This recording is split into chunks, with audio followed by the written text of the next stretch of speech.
Ya, itu.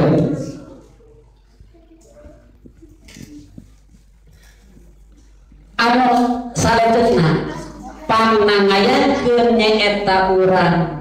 nginget-inget karena urang naon bulan Muharram tanggal 10 peda Allah nabamel nyaeta terang sebutkeun aras terang aras cek sebagian nyaeta ajaran Ibnu Taimiyah mah Allah teh ucan angin di aras padahal melayan itu tapi Allah anu menguasai eta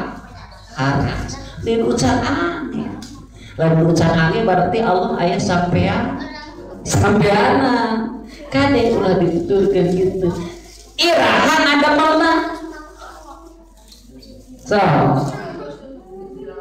berarti mungkin salah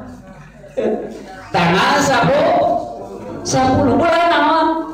bulan Muharram pisan kajadian umat Islam dina agama Islam tak kitu mana wajib urang ingat-ingat karena bulan Muharram